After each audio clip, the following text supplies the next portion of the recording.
Alberto Fujimori no incurrió en delitos de lesa humanidad, según la Segunda Fiscalía Penal Supraprovincial de la Nación. El fiscal Marco Guzmán Vaca concluyó que el expresidente peruano no tiene responsabilidad delictiva en las esterilizaciones forzadas llevadas a cabo durante su mandato. Todo gracias a una política de salud reproductiva totalmente voluntaria. Nuestro programa funcionó, pese a los detractores que nunca faltan, y con seguridad habríamos avanzado aún más. También exculpó a los exministros de Salud de la administración Fujimori, Alejandro Aguinaga, Marino Costa Bauer y Eduardo Young Mota. La Fiscalía archivó el proceso argumentando que no hay indicios de que Fujimori haya tenido la intención de esterilizar de manera forzada a las mujeres indígenas y pobres del Perú. Guzmán Vaca argumentó que aunque no se incurrió en crímenes de lesa humanidad, sí existen elementos que indican que se violan los derechos humanos. En algunos casos las esterilizaciones afectaban la integridad física de las mujeres y ha habido presiones sobre mujeres con muchos hijos para persuadirlas a hacerse estas esterilizaciones, pero no se encontró ningún caso de que haya sido a la fuerza. Por el caso, el fiscal solo denunciará a 6 médicos. La investigación fue reabierta en junio de 2013 por petición de la Comisión Interamericana de Derechos Humanos, debido al alto número de denuncias de mujeres presuntamente afectadas y a la muerte de una de ellas.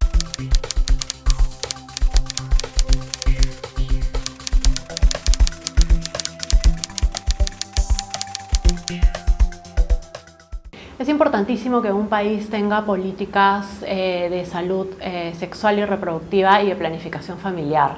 ¿Por qué? Porque las mujeres tenemos el derecho de decidir cuántos hijos queremos tener y cuándo queremos tenerlo. Y lamentablemente la pobreza es algo que le impide a las mujeres poder decidir sobre su cuerpo.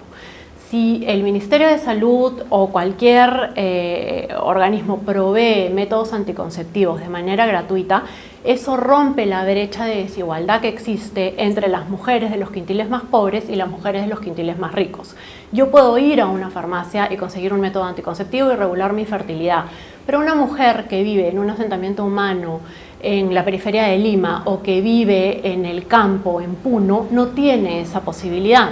Estamos hablando, por ejemplo, una inyección cuesta en Lima 19 soles. 19 soles es el diario de 4 días para una mujer. Cada día en los asentamientos humanos de la periferia de Lima se gastan 5 soles en alimentación. Eso significa que una mujer tiene que decidir entre comer 5 días o 4 días y utilizar un método anticonceptivo. Entonces, esa es la realidad que enfrentan las mujeres pobres en el Perú.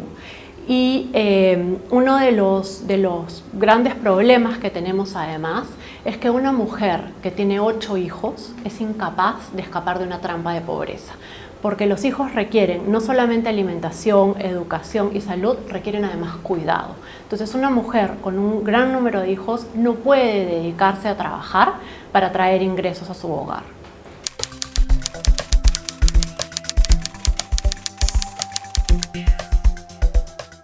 El Perú tiene servicios de planificación familiar, pero lamentablemente no son eficientes. ¿Y por qué no son eficientes? En los años 90 se implementó el programa de salud reproductiva y planificación familiar, dentro del cual se ofrecían las AQVs, que son las esterilizaciones.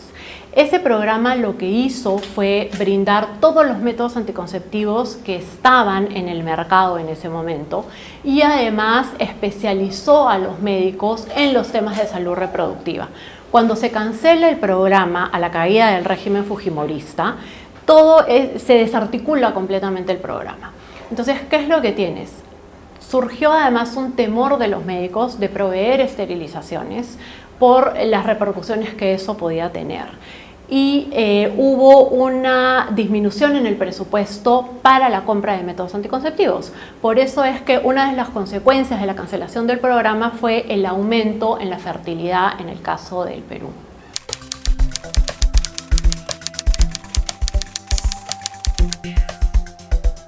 No es cierto. Yo he realizado una investigación en el tema del programa de salud reproductiva y planificación familiar implementado en los 90, teniendo en cuenta la alta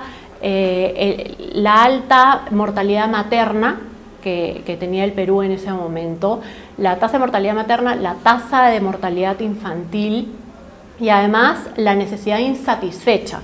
La necesidad insatisfecha es cuando las mujeres quieren controlar su fertilidad pero no tienen acceso a métodos anticonceptivos. El programa de planificación familiar ofrecía todos los métodos anticonceptivos que existían en el mercado en ese momento. Ofrecía pastillas anticonceptivas, té de cobre, condones, las inyecciones y además se legalizó las esterilizaciones, que son conocidas como las AQB.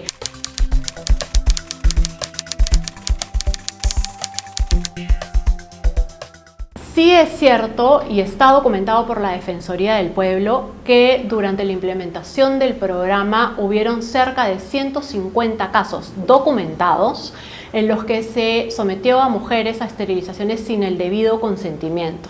La mayoría de esos casos fue cuando las mujeres estaban siendo operadas por una cesárea o atendidas vía un aborto incompleto o un aborto, ¿no? Esos casos que fueron documentados en las 4 investigaciones que realizó la Defensoría del Pueblo son reales y existieron. Eso es cerca del 0.07%, si la memoria no me falla, del total de AQBs que implementó el programa. Eso es un delito, sin duda, y existe una responsabilidad personalísima del médico que realizó la esterilización sin consentimiento. Es cuando está el médico en el quirófano con su enfermera y con su anestesista que él toma la decisión de violentar el cuerpo de la mujer y esterilizarla sin consentimiento.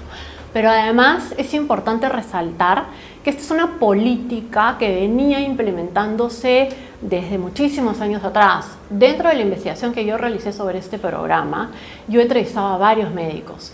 Y los médicos lo que me decían es que era una costumbre, era algo que muchos médicos hacían porque ellos creían que estaban ayudando a las mujeres cuando, por ejemplo, llegaba a un hospital una mujer que tenía 7 hijos, 8 hijos y que la atendían por cesárea o por un aborto o por cualquier problema que tuviera, ellos creían que le ayudaban al esterilizarla.